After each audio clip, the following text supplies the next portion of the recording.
네, 안녕하세요. 해커스 한국사 안지영입니다. 해커스 한국사 능력 검정 시험 한 권으로 합격하는 교재 진행하고 있고, 이제 심화편이라 내용이 좀 많기는 하죠. 네, 아직은 우리가 그렇게 본격적인 내용이 많이 나오지 않았었는데, 이제 고대 국가편에 들어가면 이제 고구려, 백제, 신라, 그리고 삼국 통일 과정 같은 게 나오면서 다소 복잡한 이 시대 상황들이 나오게 됩니다. 요거 하나씩 시작을 좀 해보겠습니다. 네, 지난 시간에 이어서 이제 고대 파트로 좀 넘어왔고요. 고구려를 먼저 보겠습니다. 고구려, 백제, 신라 보통 이 순서로 시작을 많이 하죠. 가장 위에 있었던 국가입니다. 영토상으로, 위치상으로. 네, 고구려. 고구려가 언제 어떻게 세워지고 어떻게 발전을 했는지 그 과정을 먼저 살펴볼 건데, 최근에 이 3년 동안 안에 시험 출제된 거를 봤더니 10번 정도 이제 출제가 되었더라라는 통계가 지금 나왔고요. 가장 많이 나온 거를 좀 살펴봤더니 빈출 키워드를 지금 꼽아봤어요. 진대법 굉장히 많이 나왔고, 평양으로 천도한 것도 많이 나왔고요. 그리고 영락이라는 이 광개토 대왕의 연호 같은 것도 좀 많이 출제가 된 경향을 보이고 있습니다. 네, 고구려가 세워지는 거 얘기 한번 좀 볼게요. 이것도 우리 뭐 어릴 때 건국신화 동화책 같은 걸로 좀 본 적이 있었을 텐데, 고구려를 세운 사람, 주몽이라는 사람이 있었죠. 동명성왕이라고도 하는데, 원래 이제 부여 사람이죠. 정확히는 북부여 계통의 사람이지만 실제로 북부여의 왕족이지만 정식으로 인정을 받지 못했기 때문에 북부여에서 성장하지 못했고 왕족으로 인정을 받지도 못해요. 그래서 나중에 고구려라는 자신의 국가를 개국을 하게 되는 겁니다. 자, 부여에서 온 주몽이 졸본 지역에서 고구려를 건국을 합니다. 원래 주몽의 성씨는 주몽의 아버지가 이제 해모수라고 알려져 있어요. 그러니까 뭐 해주몽이라고 할 수가 있겠는데 실제 해시성을 쓰지 않았기 때문에 나중에 본인이 개국을 할 때 가장 많이 도와준 부족의 성씨를 가지고 이름을 확정을 하게 되죠. 그래서 우리가 고주몽이라고 부릅니다. 네, 이 주몽이 고구려를 건국을 하고요. 이 주몽의 아들이었던 유리가 또 나중에 왕의 자리를 이어받게 됩니다. 자, 주몽 이후에 유리왕 때 졸본이란 데가 사실 되게 좁아요. 여기를 저기다가 국가를 세워야지 이렇게 해서 간 게 아니라 주몽도 어린 시절이 상당히 이제 스펙타클합니다. 그래서 이 처음에 원래 북부여 왕자이지만 왕자로 당연히 인정을 받지 못하고 이 북부여가 아니고 동부여 쪽에서 이제 금화라고 하는 마음씨 좋은 임금이 자리를 좀 내어줘가지고 거기서 그냥 객식구로 좀 살고 있었던 거죠. 근데 똑똑한 이 주몽이 굉장히 질투와 시기를 받게 되고, 그래서 동부여의 금화왕의 아들들 7명이서 이 주몽을 굉장히 질투하면서 죽이려고 계획을 하게 돼요. 그래서 급하게 도망을 치다 보니까 졸본으로 이제 간 거죠. 그러니까 애초에 개국을 하러 간 게 아니고 살려고 도망간 거예요. 그때 졸본에서 그 지역의 가장 세력가의 딸과 이제 결혼을 또 하게 되는 겁니다. 문제는 동부여 쪽에서 살고 있을 때 이미 주몽은 결혼을 했던 것으로 추정이 되고, 그래서 그때 결혼한 부인이 주몽이 도망칠 당시에 또 애도 갖고 있었고 출산까지 보지는 못했으나 그 아이가 이제 훗날에 유리예요. 유리가 되는 건데, 여튼 그렇게 와서 그 졸본 지역에 가장 이제 짱짱하게 잘 나가고 있었던 그 연타발이라는 사람이 있어요. 이 연타발의 딸과 뭐 일종의 재혼을 하는 거죠. 그게 소소노입니다. 그렇게 해서 소소노, 자기의 그 부인의 이 집안의 힘에 힘입어가지고 개국이라는 것까지 하게 되는 건데, 나중에 이 국가를 크게 이제 또 성장시키고 하기 위해서 유리가 이제 여기를 이어받게 되면은 국내성이라는 곳으로 수도를 한번 옮겨요. 그리고 고구려가 본격적으로 세력을 확대를 하게 됩니다. 자, 그러면 고구려는 어떤 과정을 거쳐가지고 성장을 하느냐? 네, 고구려의 성장을 한번 볼게요. 이제부터는 어떤 나라가 성장을 한다고 한다면 시스템이 갖춰지고 왕권이 강화가 되고 안정화가 되고 그리고 영토가 확장될 때 보통은 성장한다고 하죠. 태조왕이라는 임금 시기가 되면은 이제 옥저를 완전히 정복을 하고요. 동해안 바닷가까지 진출을 합니다. 영토가 늘어났죠. 확장됐고요. 자, 고국천왕. 고국천왕은 뭘 하냐면 이때까지 고대 국가들은 부족적인 성격을 완전히 벗어나지를 못했었어요. 이 무슨 뜻이냐면 그 부족이 다스리는 영토 안에서 왕을 무시하는 것까지는 아니지만 이 부족의 장 역할하는 사람들 있죠. 이 사람들의 입김이 상당히 센 거죠. 그러니까 왕의 명령이 아주 절대적이지는 않은 상태에 왕 밑으로 아주 칼같이 헤쳐 보이는 상태는 아닌 거예요. 왕권이 아직 그렇게 엄청 강하지는 않은데 이 고국천왕이 모든 임금들은 고대 국가라고 하는 틀을 갖출 때 왕권을 강화시키는 거가 딱 집중이에요.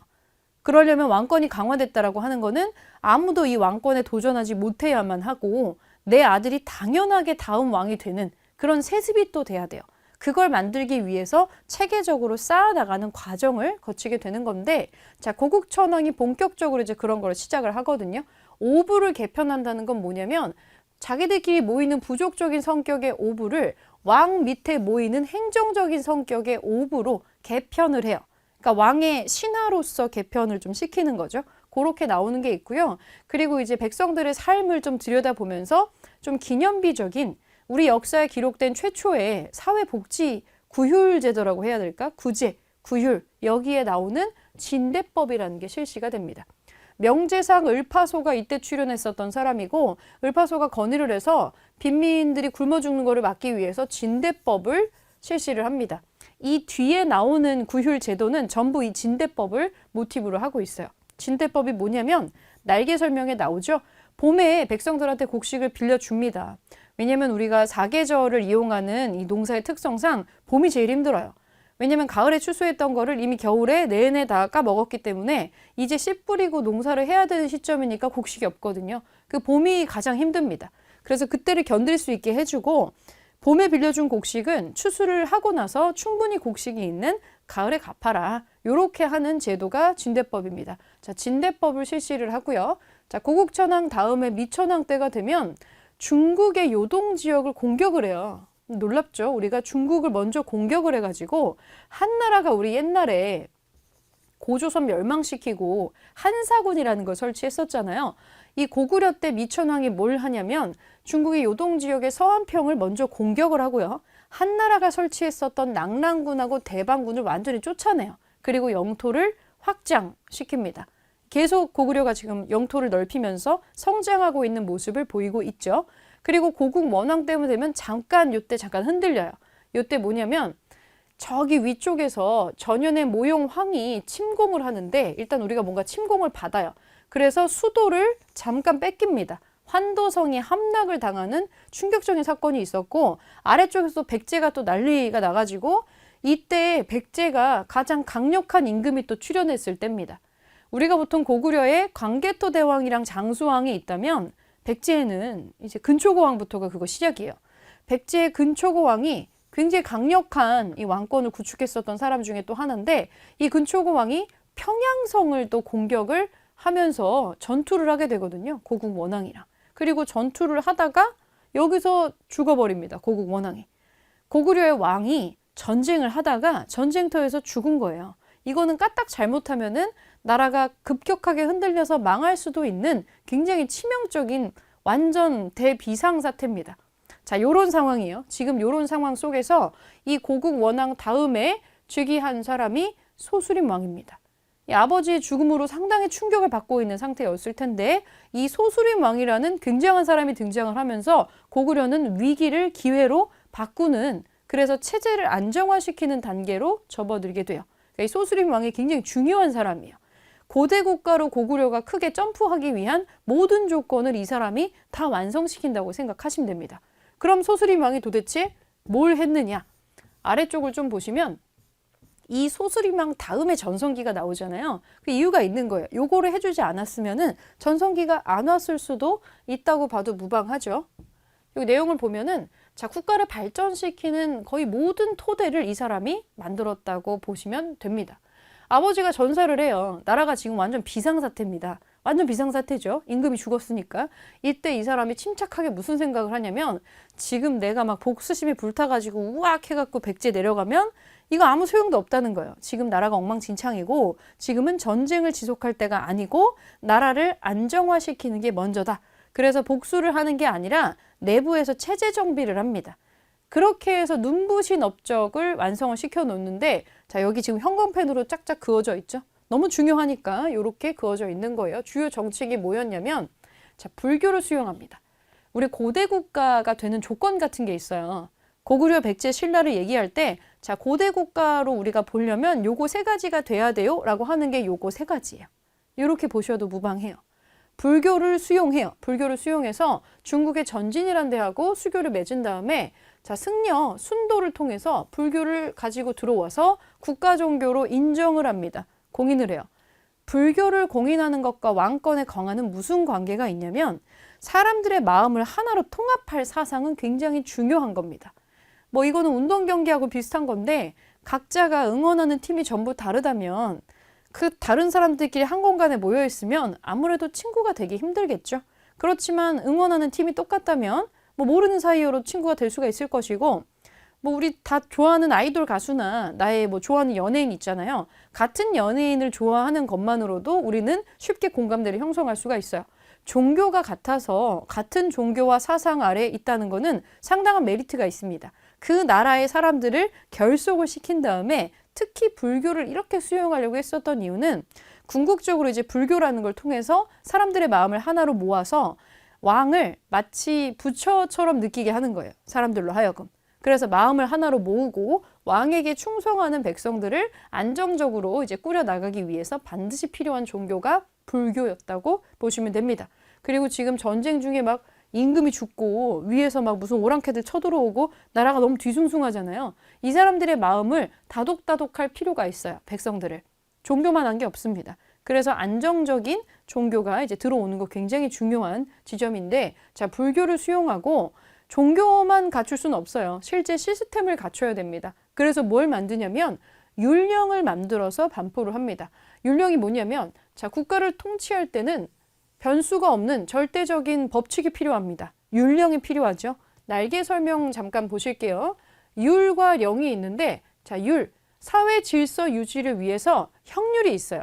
뭐 도둑질하지 말고 뭐 잘못하면은 어디 뭐 엉덩이를 몇 대 맞고 감옥에 며칠 갇히고 뭐 이런 거 있죠. 형률이 있을 것이고, 령은 뭐냐면 행정체계 정비를 위한 법령이 있어요. 나라가 돌아가기 위한 시스템이 있죠. 우리도 지금 법전에 맞춰가지고 모든 일이 진행이 되는 것처럼 나중에 조선시대가 되면 경국대전이라는 법전에 맞춰가지고 모든 일상생활이 좀 운영되잖아요. 행정적인 것도 그렇고. 이게 이제 근본적으로 이 고대국가에서 율령이라는 건데 누구도 예외는 없는 거예요. 율령 아래서. 그러니까 절대적인. 근데 이 율령을 반포하는 존재가 임금이죠. 절대적인 권한은 임금이 지금 가지고 있는 거예요. 자, 임금이 율령을 반포를 해서 모든 권력과 힘이 중앙으로 모입니다. 센터로. 여기서 말하는 중앙은 왕입니다. 중앙 집권 체제가 됐다라고 하는 거는 왕권이 강화됐다라는 말하고 똑같은 거예요. 그래서 이런 걸 만들어 놓고요. 마지막으로 이제 자, 이런 내가 시스템을 갖췄어요. 국가를 이제 다시 일으켜가지고 정비를 해야 돼요. 그 키워 나가야 되죠. 그러면 내가 이런 청사진을 딱 그리면 여기에 맞춰가지고 딱딱 맞춰가지고 일을 해줄 사람들이 필요해요.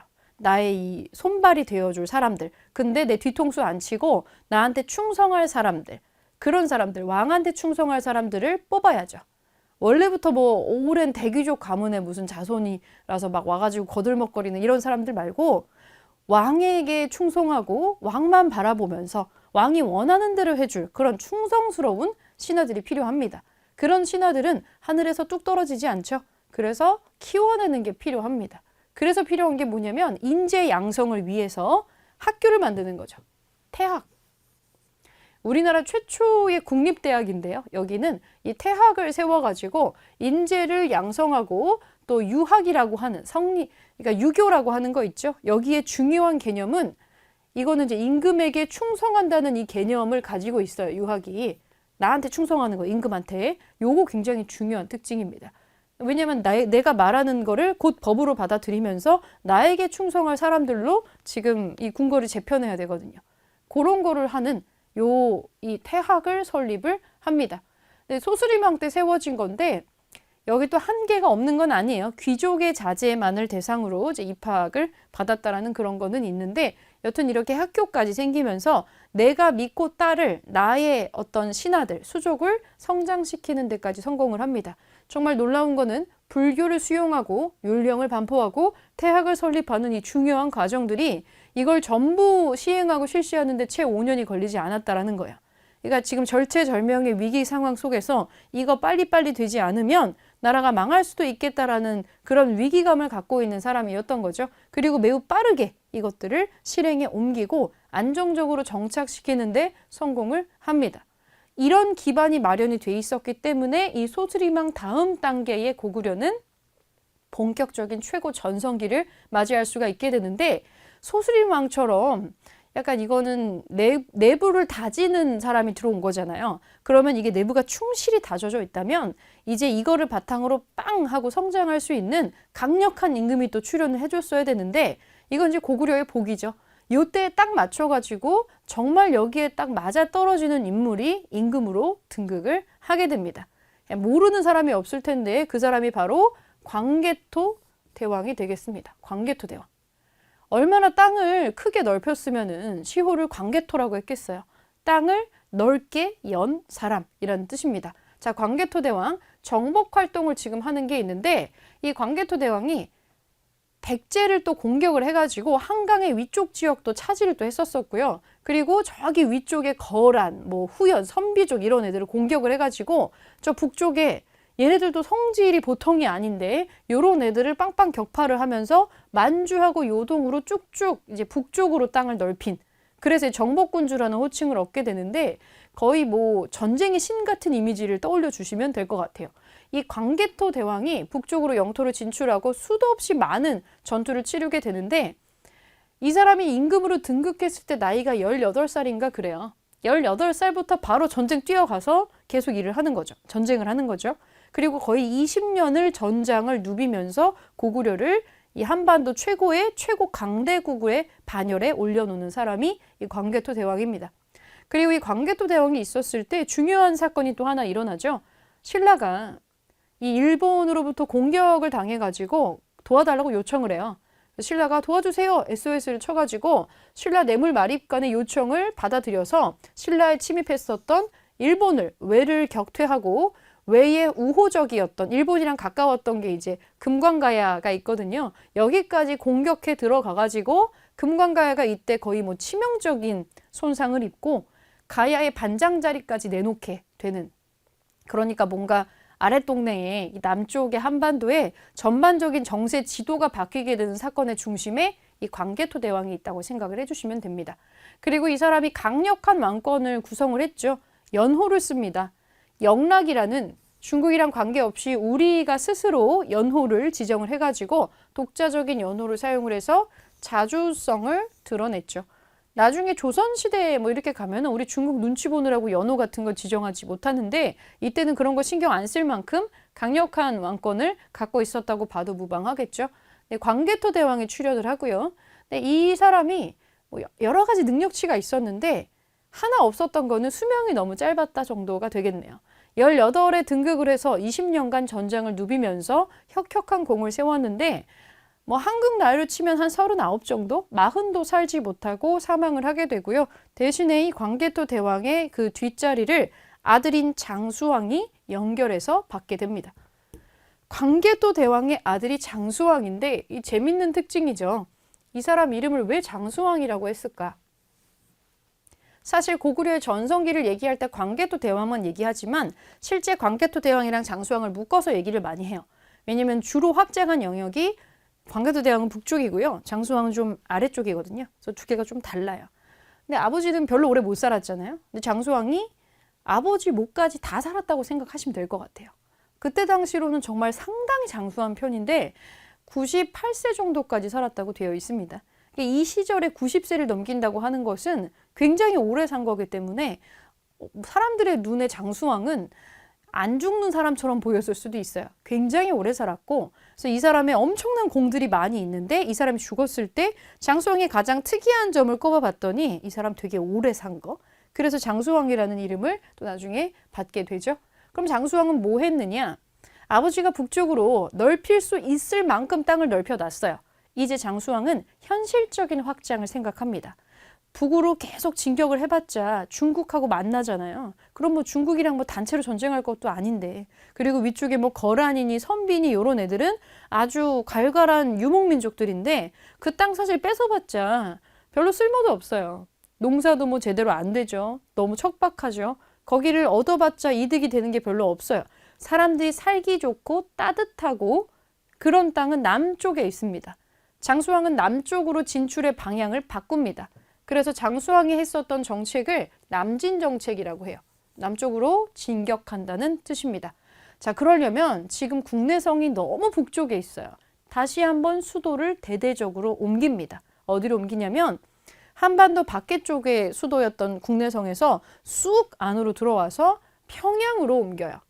평양성으로 집을 한번 또 크게 옮기게 됩니다. 자, 남진 정책을 해요. 그리고 바로 이제 한강 이렇게 되고 있었던 한성을 공격을 하죠. 백제를 공격을 해가지고 백제 수도를 공격을 해서 백제 왕이었던 계로왕이 여기서 죽고요. 한강 지역을 고구려가 차지하게 됩니다. 백제는 이때 거의 망할 뻔했다고 생각하시면 될 것 같아요. 그리고 이제 장수왕이 이런 걸 하면서 장수왕이 가장 공들여서 한 사업 중에 하나가 자기 아버지의 무덤과 아버지의 공적을 비석으로 기록해 두는 일. 광개토 대왕릉비라고 아시죠? 국립중앙박물관에 가면은 이제 디지털 광개토 대왕릉비라고 해서 실제 크기랑 똑같이 미디어 타워를 세워놓은 것도 있습니다. 실제는 중국에 있으니까요, 지금은. 이 광개토 대왕릉비를 세웁니다. 아버지의 업적을 기리기 위해서 광개토 대왕릉비를 크게 만들어 놓고 지금 우리는 고구려가 쓴 역사책을 한 권도 보존하고 있지 못하기 때문에 이 광개토 대왕릉비에 적혀 있는 내용이 우리가 유일하게 알 수 있는 고구려인들이 서술한 고구려의 역사라고 보시면 됩니다. 여기 굉장히 중요한 사실들이 많이 적혀 있어요. 자, 요렇게 장수왕이 연결되는 요 시점까지 고구려 영토가 계속 늘어나고요. 한강까지 뺏으면서 최고 전성기를 누렸다고 보시면 됩니다. 그러면 이제 전쟁의 소용돌이에 휩싸이는 고구려를 볼 건데 중국하고 안 싸울 수가 없죠. 국경을 위로 대고 있으니까. 고구려가 가지고 있는 별명 중에서 한반도에 우리 민족의 방파제라는 별명을 갖고 있는 게 있는데 왜냐하면 고구려가 없었다면은 이 수나라 당나라가 그대로 내려와서 이 아래쪽에 있는 백제나 가야나 신라나 이런 나라들하고 전쟁을 했을 거잖아요. 엄밀히 따지면은 고구려 덕을 많이 봤죠, 이 나라들도. 근데 고구려가 이제 중국과 전쟁을 거치면서 상당한 이제 타격을 입게 되고 결국에는 이제 고구려가 멸망을 하는데도 영향을 받게 되는 거예요. 자, 수나라하고 당나라라고 하는 중국의 왕조하고 어떻게 싸웠는지 한번 보겠습니다. 먼저 수나라, 당나라하고 싸운 거 먼저 볼게요. 수당의 항쟁과 고구려의 멸망이 나오는데 자, 수나라하고 당나라, 수가 먼저고요. 당나라가 다음이에요. 요거 헷갈리지 마시고. 자, 어떻게 했는지 보니까 자, 수나라가 중국은 땅덩어리가 커가지고 계속 싸워요. 계속 싸우다가 이제 그거를 이제 누가 이제 통일하고 이런 역사가 반복이 되는데 계속 싸우고 있었던 중국을 수나라가 통일을 합니다. 그리고 원래 이제 중국의 왕조들은 이렇게 통일을 하면 뭘 하냐면 주변에 조그마한 나라들, 국경 대고 있는 나라들한테 전부 다 이제 복속을 요구를 하게 돼요. 너네 가서 곡물도 와서 바치고 이제 우리가 새롭게 중원의 지배자가 됐으니까 와서 인사해. 뭐 이런 거를 하게 되는데 왜 중국은 우리를 동쪽의 오랑캐라고 하잖아요. 동이족이라고. 우리도 이제 우리한테 또 그럴 기미를 보이고 있으니까 수나라가 이제 고구려를 상당히 건방지다고 생각했다고 해야 되나? 약간 그럴 것 같아요. 중국의 입장에서는 고구려도 작은 나라인데 고구려가 이제 본체만체 좀 하고 있는 게 있었으니까 그래서 그때 당시에 고구려는 중국이 통일됐으니까 이제 분명히 우리한테도 마수가 뻗쳐올 것이다. 이렇게 생각을 했던 것 같고 차라리 그럴 바에는 선제 공격을 해가지고 우리의 어떤 의지와 힘을 보여주어야 한다. 이렇게 생각을 했던 것 같아요. 수나라가 중국을 통일하니까 고구려의 영양왕이 무려 수나라의 요서 지방을 먼저 공격을 합니다. 이 수나라 입장에서는 뭐 있을 수가 없는 일이었던 거죠. 감히 동쪽에 조그만한 소국 주제에 우리를 건드려? 그래서 어떻게 했냐면 수나라 문제가 30만의 대군을 끌고 고구려에 침입을 해요. 이 엄청난 숫자입니다. 30만이면 출발을 하는 데만 한참 걸렸을 거고요. 근데 이렇게 머릿수가 많으면 장점이 있고 단점이 있어요. 출발한 그 장소에서 멀지 않은 곳에서 전투를 할 수 있다면 정말 최강 군대가 될 텐데 중국에서 고구려까지 오는데 걸어서 와야 되잖아요. 너무 힘들지 않겠어요? 뭐 무기 막 이렇게 막 몸 채워서 30만 명이? 그러면 그거 하루 안에 못 걸어온다고요. 며칠씩 걸어와야 되는데 그럼 며칠씩 걸으면서 뭐 이제 숙소도 쳐야 되고 먹고 자고 하면서 와야 되잖아요. 그 식량은 어디서 나요? 다 짊어지고 오는 거예요. 굉장히 힘들겠죠. 그래서 홈그라운드에서 싸울 거 아니면은 인원수가 많으면 그렇게 좋은 건 아니에요. 근데 이 많은 인원이 약간 머릿수로 기를 죽여놓으려고 했던 것 같아요. 그런데 오히려 여러 가지 악조건이 좀 병행이 됐고 고구려는 산악지대이고 험준한 데도 성도 많이 있어가지고 저렇게 많이 머릿수로 밀고 들어온다고 해도 들어갈 수가 아마 없을 거예요. 지형 지물은 이쪽이 더 유리하니까. 그래서 성과가 별로 없고 퇴각을 합니다. 점체 이제 쉽지가 않았던 거죠. 그리고 나서 수 문제가 결국에는 고구려를 함락시키지 못하고 죽는단 말이에요. 그리고 그 아들인 수 양제가 이어받는데 사실은 수 문제가 아들한테 유언을 남겨요. 그 고구려 건드리지 말라고 유언을 남기는데 이 양제는 좀 더 약간 이제 그런 말은 귓등으로도 듣지 않는 상당히 오만하고 약간 날라리 같은 황제였다고 생각하시면 돼요. 굉장한 어떤 안 좋은 일을 많이 한 거가 기록이 엄청나게 되어 있어요. 폭군으로 기록이 좀 되어 있는 사람인데 어마어마하게 무시하죠. 고구려를. 나는 아버지랑 달라 하면서 수 양제가 또 더 대군을 끌고 왔다라고 되어 있어요. 아버지 30만 명 갖고 가니까 그렇죠. 하고 이제 거의 뭐 100만 대군 데리고 왔다고 돼 있어요. 아예 그냥 머릿수로 완전 눌러버리려고 한 것 같은데 이 군대를 끌고 고구려로 출병을 하는 데에만 모든 군대가 출발을 하는 데에만 거의 한 달 가까이 소모됐다고 돼 있습니다. 이게 다 돈이고 이게 다 자원 낭비인 거죠. 엄청난 손해를 보면서 약간 퍼레이드도 아니고 이거는 그러면서 이제 온 거예요. 막 과시를 하면서 왔지만 실제 실속은 그다지 없는. 이렇게 양제가 대군을 수양제가 대군을 이끌고 고구려에 침략을 했을 때 그 유명한 을지문덕이 여기서 나오는 거예요. 을지문덕이 그 살수라는 곳에서 수나라의 군대를 크게 격파를 하는 이 그 유명한 살수 대첩이 나오는 거고요. 여기서 뭐 거의 뭐 살아나간 사람이 몇천 명밖에 안 된다고 하니까 굉장히 패퇴를 하고 도망을 가는 거죠. 이렇게 여러 번 거듭된 전쟁으로 인해서 결국에 수나라는 재정이 다 탕진이 되고 국력이 약해져서 멸망을 해버립니다. 그리고 당나라가 들어서게 되죠. 자, 왕조가 바뀌었잖아요. 이 당나라도 이제 중원의 지배자는 나, 내가 짱 하면서 주변 사람들을, 주변 국가들을 또 복속을 시켜 나가는데 이 당태종이 나는 달라 하면서 또 주변을 또 팽창 정책으로 가까이 오는 거죠. 그래서 우리도 이제 왕조가 바뀌었으니까 저 당나라 애들이 또 쳐들어올 수도 있잖아. 그러면서 우리가 뭘 하냐면 국경지대에 천리장성이라는 걸 쌓기 시작해요. 걔네가 넘어올 것 같은 라인에다가 장성을 벽을 쌓는 거죠. 이 천리장성의 축조를 시작을 하고요.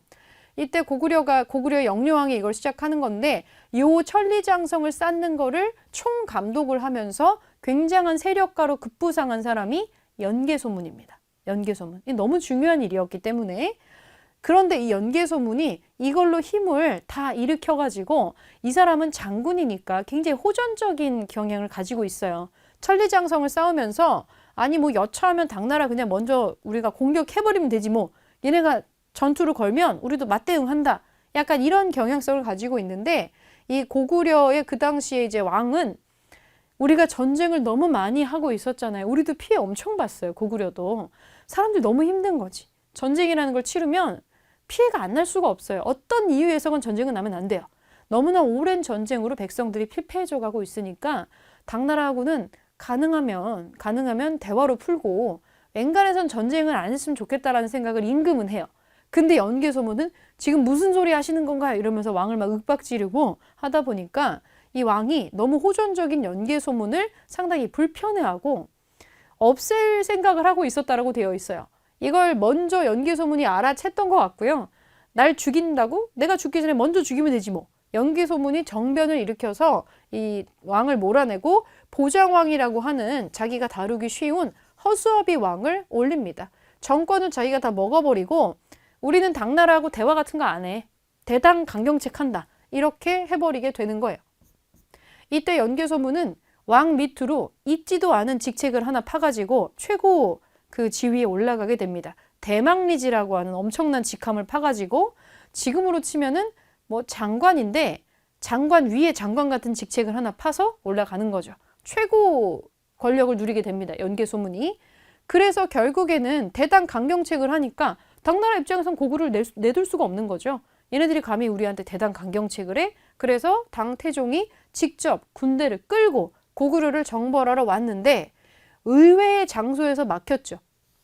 안시성이라고 하는 별로 크지도 않은 성에서 굉장한 고전을 하게 되고요. 결국엔 여기에서 당태종이 몸에 어떤 부상을 입고 후퇴를 했다라고 나와 있습니다. 당태종이 정벌하러 왔을 때 우리를 정벌하지 못했다라고 보시면 돼요. 이렇게 군대를 물린 당나라가 정책을 바꿉니다. 밖에서 들어가는 게 좀채 되지 않으니까 안에서부터 붕괴시켜가지고 들어가는 방식으로 바꿔서 한반도 내부에 고구려하고 적대 관계에 있었던 어떤 나라하고 손을 잡고 나중에 고구려를 멸망시키게 됩니다. 그게 신라입니다. 나당 연합군을 통해서 그때야 멸망을 하게 되는 거예요. 중요한 건 수나라나 당나라의 침입으로 멸망을 한 건 아니라는 거죠. 그래서 중국 왕조들하고 싸울 때에는 굉장히 잘 버텼다라는 게 중요한 포인트라고 보시면 됩니다. 이렇게 잘 싸워놓고서는 고구려는 그러면 왜 망했느냐?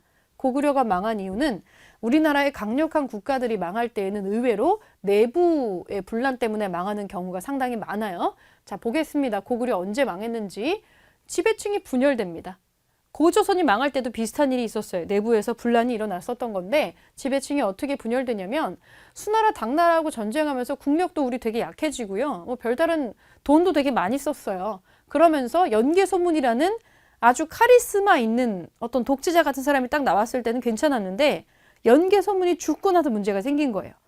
강력한 카리스마의 자리에 공백이 생기면서 연개소문의 자리를 뒤이어서 가려고 했었던 사람들 사이에 분쟁이 생기는 거죠. 누구들 사이에서? 연개소문의 아들들 사이에서 분란이 일어납니다. 연남생, 연남건, 연남산 이 아들들 사이에서 트러블이 나게 되면서 장남이 밀려나는 거예요. 장남이 밀려나서 어디로 가느냐? 얘가 또 당나라로 갑니다. 당나라에 가서 그 당나라에 붙어가지고 내부 기밀도 막 고발하고 하면서 그쪽에 붙은 거죠. 그러면서 내부 분란을 통해서 당나라가 정보를 입수를 또 하게 되고요. 결국에는 나당 연합군이 쳐들어왔을 때 이걸 제대로 막아내지를 못하고 평양성이 함락이 되면서 고구려 멸망하게 됩니다. 약 700년에 가까운 역사를 자랑하고 있었던 고구려는 여기서 이렇게 허망하게 멸망을 하게 됩니다. 그런데 고구려, 백제, 신라가 다 비슷한데 이 정도 한 700년 역사가 지금 말이 700년이지 엄청 긴 거예요. 지금 대한민국이 생긴 지가 100년이 안 됐거든요. 엄청 긴 거죠. 700년이라고 하면. 그럼 이런 나라가 오늘부터 이제 고구려는 없어. 고구려 망했어.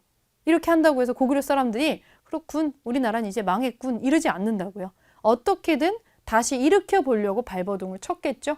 그런 걸 부흥운동이라고 해요. 멸망하고 나서 바로 끝나는 건 아니고 이제 사람들이 어떻게든 망하지 않으려고 부흥운동을 막 일으키는 단계가 오는데 고구려도 그 단계가 있었어요.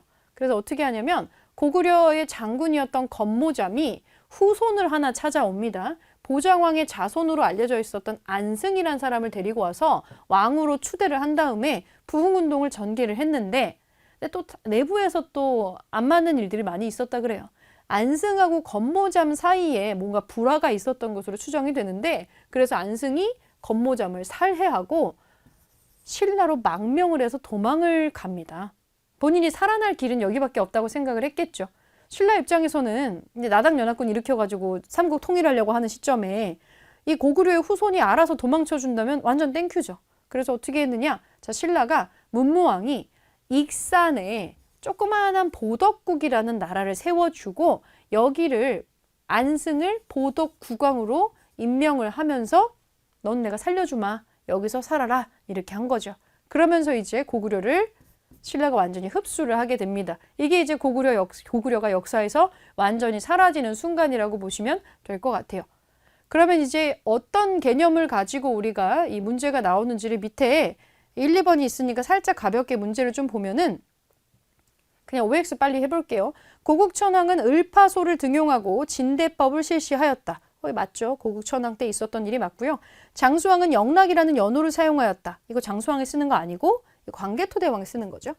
수의 침입에 대비해서 천리장성을 축조하였다. 이거 되게 헷갈릴 수 있지만 수의 침입이 아니고 당의 침입을 대비해서 세운 거예요. 그래서 이것도 아닙니다. 자, 2번 미천왕이 어디를 공격을 해서 영토를 확장했다. 서안평이라는 데를 공격을 해가지고 영토를 확장을 했었죠. 율령을 반포한 것은 소수림 왕이고요.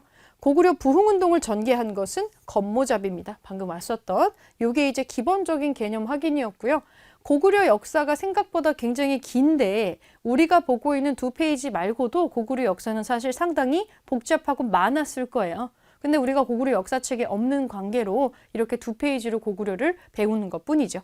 그래서 지금 우리가 배웠던 내용도 적지는 않았는데 여기서 지금 안 나온 게 뭐냐면 여기 중간중간에 이런 내용을 그냥 물어보지는 않고 사료를 가지고 와서 분석을 하게 하는 게 있어요. 그럼 이제 우리가 실제 다음 시간에는 기출문제들을 통해서 어떤 사료나 어떤 자료를 가지고 실제 문제를 응용해서 기출이 되는지를 한번 문제풀이로 살펴보도록 하겠습니다.